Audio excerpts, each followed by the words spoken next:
Good afternoon. Good afternoon. Please sit down.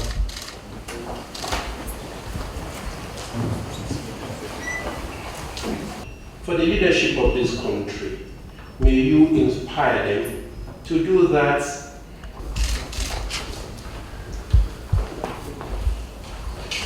Your Excellency, Chief of Staff to the President, Honorable Minister of the Federal Republic of Nigeria, Allah subhanahu wa ta'ala, in His mercy, to the engine room and the bus. to a result that glorifies you.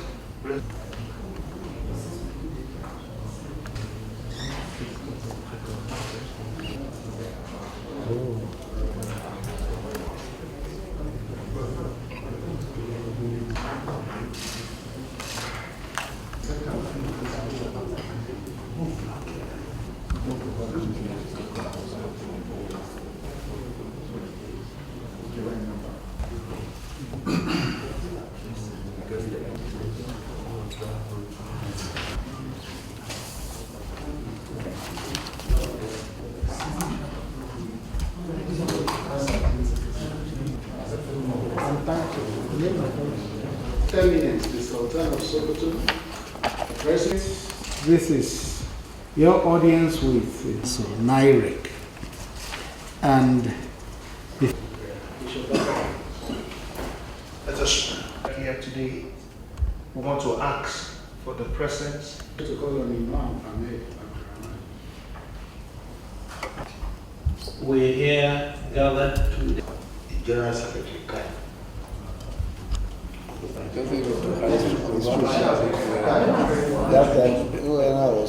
Your Excellency, sir, it is a great pleasure for us to be here with you on a very important matter concerning our nation. We are very grateful for the audience that you have granted us out of your very tight schedule.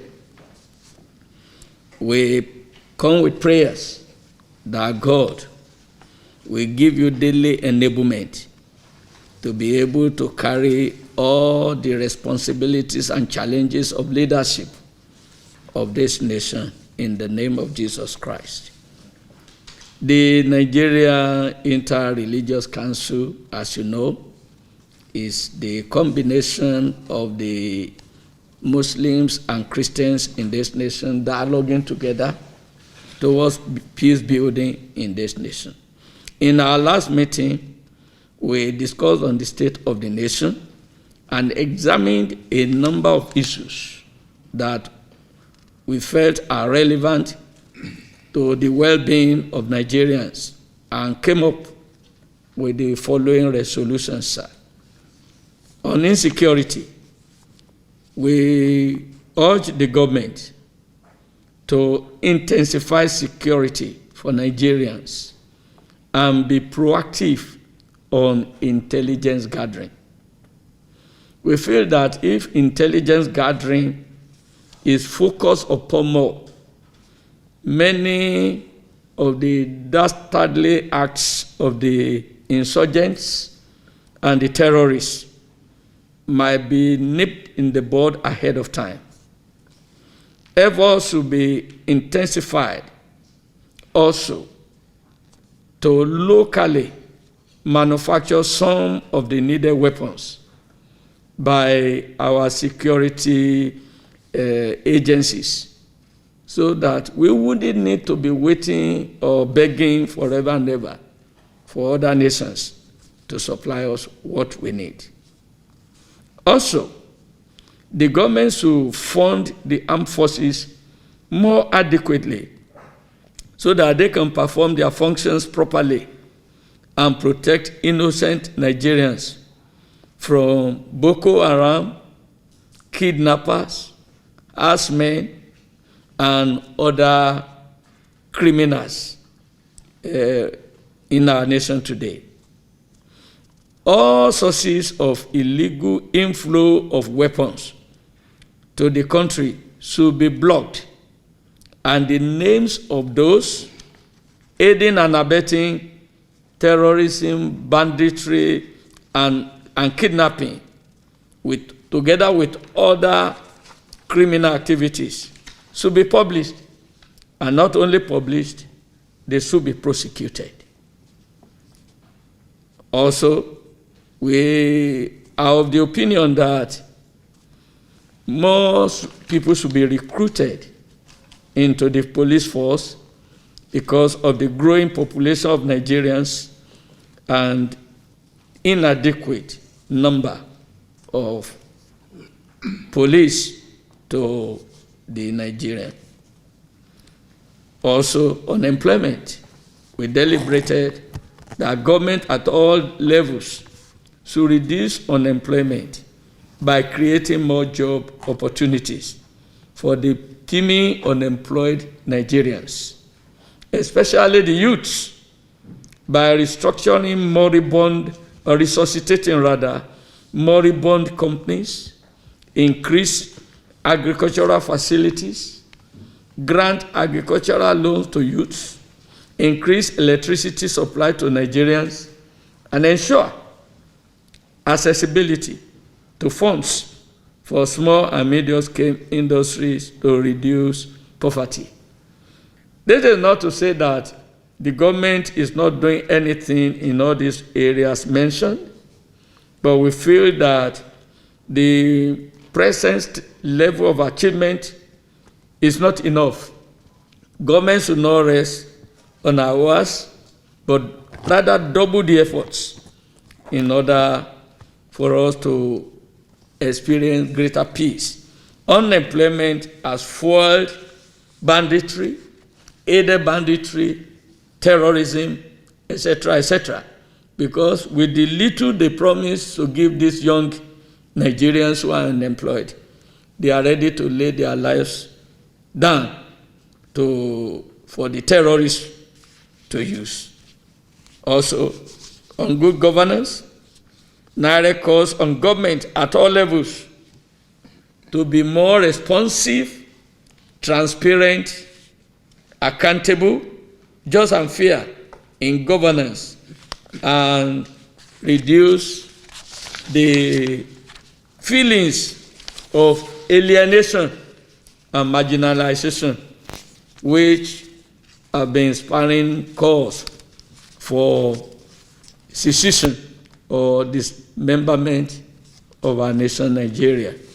Everything that should be done must be done in order for the tension in the nation, for the nation to break apart, to die down. It is in our togetherness that we are stronger.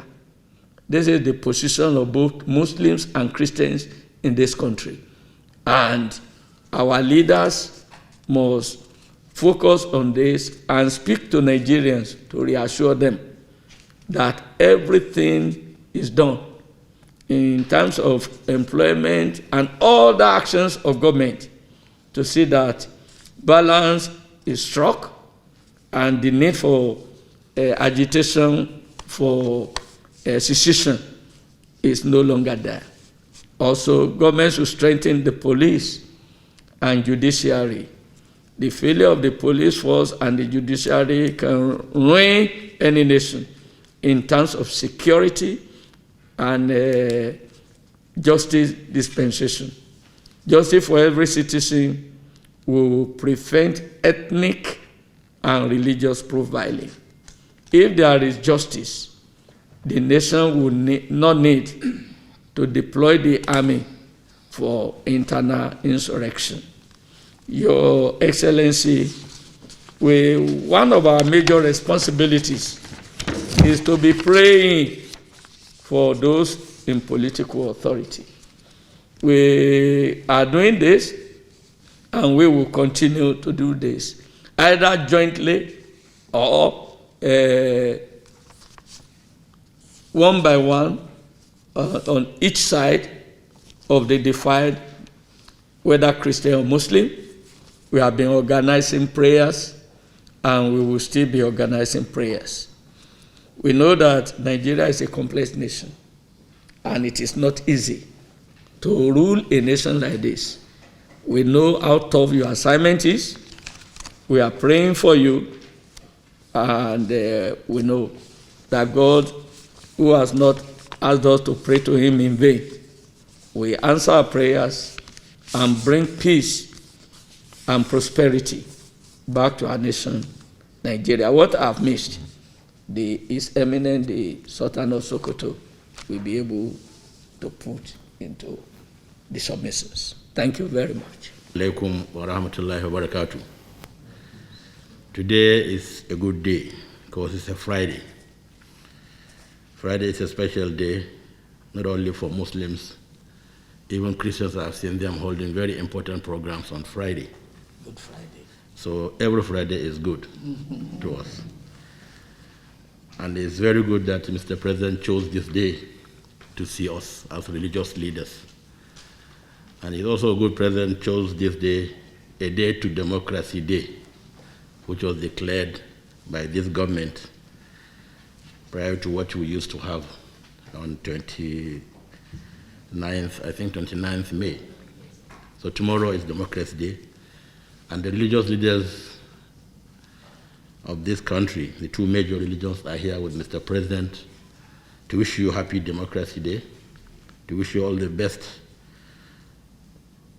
of luck and Allah's guidance as you steer the ship of the state safely to its destined end, which definitely, inshallah, will be a successful one. Your Excellency, as Nirec, which you know how it was formed, initially we had 25 Christians, 25 Muslims, but later on we increased it to 30. All the religious divides are represented in Nirec, and we meet quarterly to discuss the issues that strengthen us together as Christians and Muslims in this great country of over 200 million Muslims, almost equally divided 50-50 between these two major religions. We're not saying other religions are not important, but we decided to come together on our own. And since Nirec was put together, and since my coming as co-chairman 14 years ago, then this is the period that really Nirec had been so active and so challenged in our activities. Been so active thanks to the SGF, who made sure that we have not missed our quarterly meetings. We take care of all our needs for us to meet. So I want to use this opportunity once more to thank the SGF for his very strong belief in our ability to stabilize this country religiously. We are doing our best, and I believe why I say this is the most challenging period is either due to the awareness of religion in Nigerians, and everybody wants to be seen as very religious. Therefore, they go out of religious text to do negative things. Or due to the social media effect we have at this time, where so much fake news filters through all this social media. So people get their information sort of through fake news and whatever. And therefore, that's why you found ourselves as Nirec being put on our toes to counter such negative things, either against the government or against ourselves. And that's what we believe we must do as religious leaders. We must tell the truth at all times, even if the truth is against us or our parents. So we're doing our best, and we will not stop. And therefore, we will need this constant support by the SGF. We believe he will continue to do that to the best of his ability, so that we'll continue to meet, because we believe the more we meet, the more we try to thrash out issues. And the last meeting we had was, I think, one of the longest Nirec meetings we had, and we discussed so many issues, some of them challenging ones, including the use of hijab by school children. But we discussed all these issues, including that one, and decided to put a small committee to see how we can harmonize our stance on all this. So many people tried to throw away this thing, but we said, no, so the more we talk, the more we understand one another. And I'm a believer, very strong believer, of understanding one another instead of tolerating one another. So last meeting of Nirec, we had this, and we're moving on, inshallah. We've held, when I say we as religious leaders and as traditional leaders, which you have seen here, we're all members of Nirec.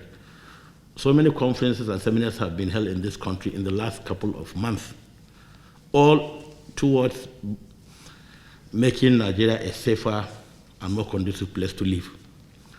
The last one we had yesterday, which Mr. President is very aware, and it was openly, the letter you sent to us was openly read to everybody, and everyone was happy. We met from 11 in the morning to 8 p.m. yesterday, and I believe you'll soon get the result. So I'm saying this for us to know Nirec is one other body that is working towards stabilizing this country, towards seeing how we can help Mr. President and his team to deliver dividends of democracy on this eve of Democracy Day. And that's why I think we're here. So many of these conference seminars by organizations, mostly by organizations, including the National Assembly, we took part. And I think both the NSA and the SGF and the Chief of Staff should be able to get the inputs, the outcome of such conferences, and put on the table with Mr. President the major issues being raised. The one we had yesterday will soon come to you, and I believe General Obasanjo must have talked to you after the meeting, and I have told him he should give you enough time to rest, and also we put our acts together. I'm using this opportunity as Nirec co-chair to bring, because we're all working towards making Nigeria a better society. So I'm saying this meeting is being held to see how we can put together all the points raised. And you find that almost them are the same. Because everybody's talking of insecurity. That is the most disturbing issue in this country, insecurity. Because without security, you cannot do anything. So such seminars, conferences are good. And I believe we should continue, the more we have such gatherings of like minds, of intellectuals, of patriots. Let me use the word patriots, because we have to be patriotic to Nigeria for us to really come out positively with issues that will guide Mr. President. So negative issues definitely will be brought up. Like yesterday, negative issues were brought up, but we quash them by genuine arguments of why such things shouldn't be what they think they are. So we want to thank the SDF once more and ask you not to get tired of us. Anytime we have a meeting, our quarterly meeting, he never missed one. He always tried to attend, because I want to say he's one of the positive faces of this government. He had been doing very well. And we're all very concerned with the security situation, like I said. And that's what my brother, the co-chair, brought up. And that's why we sought for this audience with you. Short brief was already sent earlier to the Chief of Staff to help, sort of guide you on the issues which the current president raised now, to be able to look at some of those issues. There are just very few of the issues, but we don't want to bother you with so much of the discussion we had at Nirec level. But we know in your busy schedule, there are certain things you need to know. And one of them is this issue of insecurity. And that's why this audience was sought. And I want to thank you, I think, for the first time since you became president. We're having this audience as Nirec. Like I've said, when we came as Supreme Council, for the first time too, we had audience with you. But we never stopped praying for you, because we know the importance of praying for a leader. Because we believe God does not make mistakes when he brings people to offices to superintend the affairs of the subjects. So, but we never stopped praying for you. Like the current president said, we prayed all over the country, all over the mosques, all over the churches. We want to thank you for the audience. And I want to state that this visit as religious leaders to the president will further give hope to the followers that yes, Mr. President had audience with our leaders. What did he say? What did they say? What's the outcome? So we need to give people hope. And I think it's important to continue such visits. So whenever we request to see you, either as traditional leaders, whom I know we have seen you so many times, or religious leaders, either Muslims or Christians, Chief of Staff, don't hesitate to give us, even if it's 30 minutes, because seeing us together definitely will raise people's confidence and hope. At least we are talking, so that even if the president does wrong things, they'll say we advise him to do those wrong things, so he won't carry the blame alone. But when they don't see us, they'll say, are you talking to the president? And I think it's very important.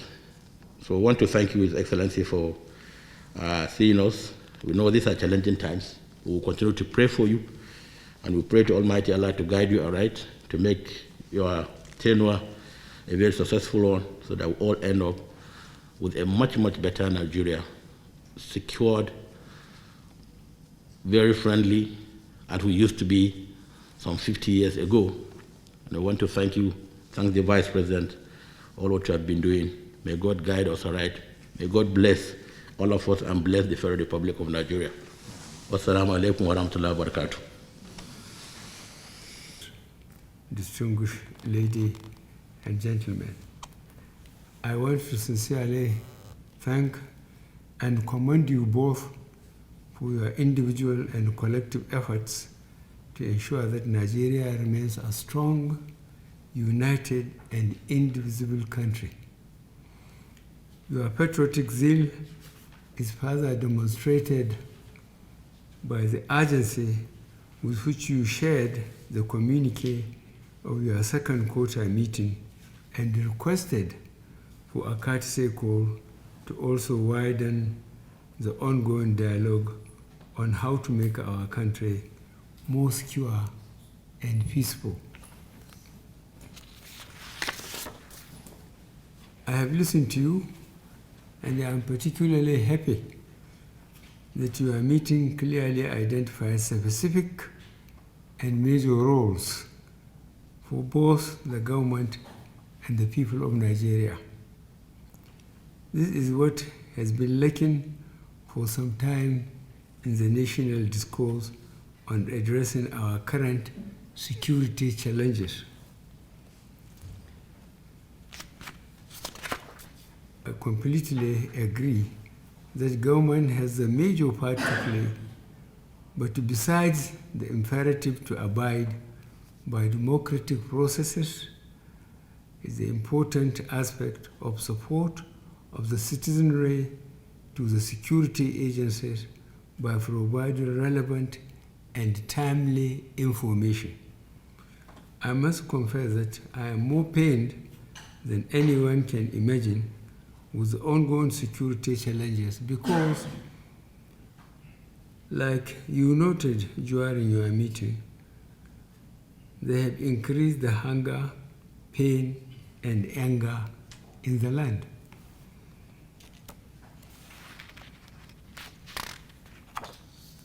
I remain committed to quickly pushing this dark side of our history behind us, and we are currently making sure that funding will not hamper our efforts.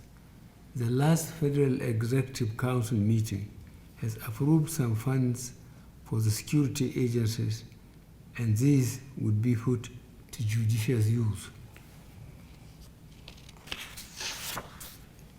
As I mentioned yesterday in Lagos, we will not relent in our efforts at clearing these criminals from all parts of our land, including the forests.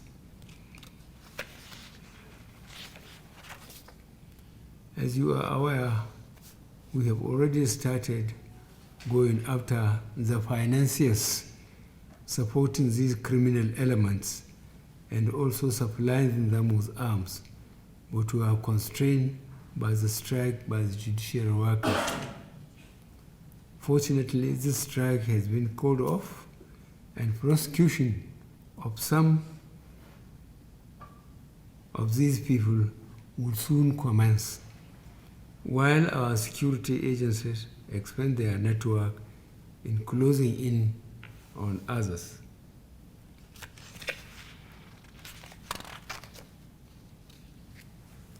On the contentious issue of restructuring or true federalism or devolution of powers, like you all know, this is a constitutional matter with which only the National Assembly can deal.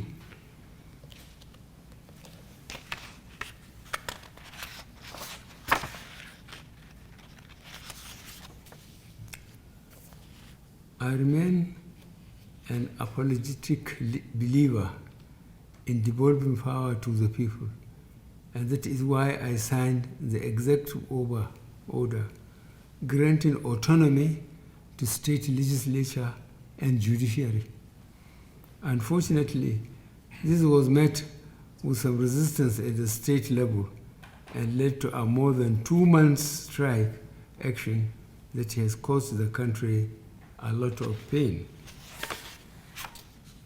Luckily, the National Assembly have nearly completed the constitutional review process, which I hope will address some of the burning issues agitating the minds of our people. Your role is critical in putting the correct perspective out to Nigerians, while government is ensuring a conducive environment for addressing both the direct and indirect causes of the challenges, including the areas of job creation and employment generation. Once again, I want to thank you for your support and call for more, especially in engaging the elite, to shun divisive messages so that we can all have a peaceful Nigeria. Thank you for this visit, and I will continue to count on your support as we work towards resolving our current challenges. May God bless the Federal Republic of Nigeria.